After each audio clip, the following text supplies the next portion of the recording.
So one of my goals in 2026 is to get back to reading. The first thing I have learned from the 4-hour work week is that retirement is a worst case scenario. So retirement is actually the worst case scenario, and this is what I've been telling myself too. I used to tell myself, oh, I'll travel later, I'll slow down later, I'll enjoy my life later, let me just put in the work now, let me just go hard, let me just hustle. We live in a hustle culture, so we're always hustling, we're always moving, and that is what Tim calls a worst case scenario. So the idea is making me ask a lot of questions. So how do I spend my time? How do I want to spend retirement? What do I want to do to make sure that I do not make retirement the end goal of my life? And I think it is something that you should also ask yourself. So what do you want to start doing right now so that you don't make retirement the end goal or the peak period of your life?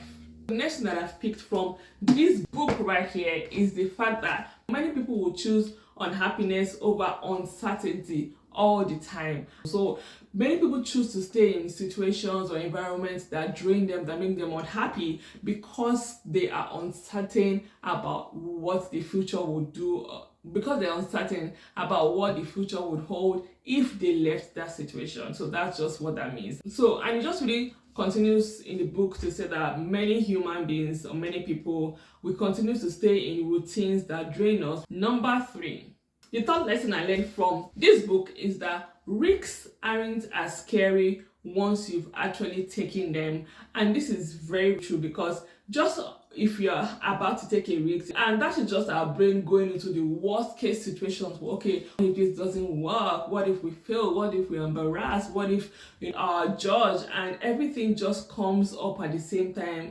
But one thing Tim spoke about in the book is that fear lives before action, not after it. I'm going to say that again. Fear lives before action and not after it. So once you take that first step, once you take any step, you're no longer living in imagination. You are dealing with reality. It is actually less terrifying than the stories that we tell ourselves, than the imaginary scenarios that we might come up with in our head. So that is one thing I've learned from this book, is that everything you're thinking about, everything you are imagining, I promise you 90% of them will not happen. What will happen will be very easy for you to manage. Now, finally, the last thing that I've learned from this book is that it's okay to put your life on pause to figure out yourself. This is very important to me. So this is something that really caught my attention in the book, is that even though we might have been taught to always keep moving, always looking for the next thing, it's also okay to pause a little bit. It's okay to slow down.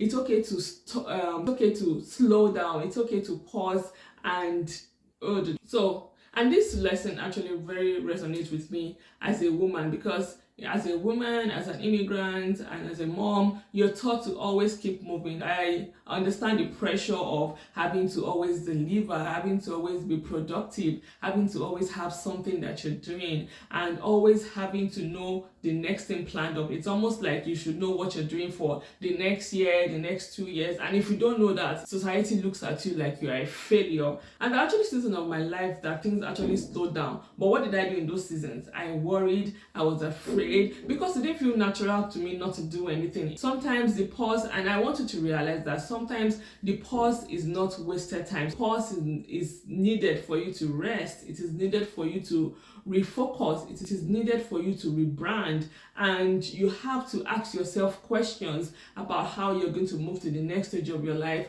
even in the moment when you are pausing. So trust me, you're allowed to stop, you're allowed to refocus your life, you're allowed to rebrand, and you're allowed to change direction. You don't have to continue in the direction that you've gone for 10 years, 20 years. You are actually allowed to have a new plan, and that can only come when you pause and when you slow down and realize that this isn't working. Let me try a new approach. I want you to know that you're not alone and that you're not behind. You're just becoming more aware, and you're allowed to want more. You're allowed to take out time to rest. You're allowed to change direction. Don't let anybody tell you that you have to continue in the journey that you have gone for 10-15 years. If you find that you don't like where you are, you don't like where your life is going, you're allowed to stop, you're allowed to redirect yourself, and you're allowed to start over.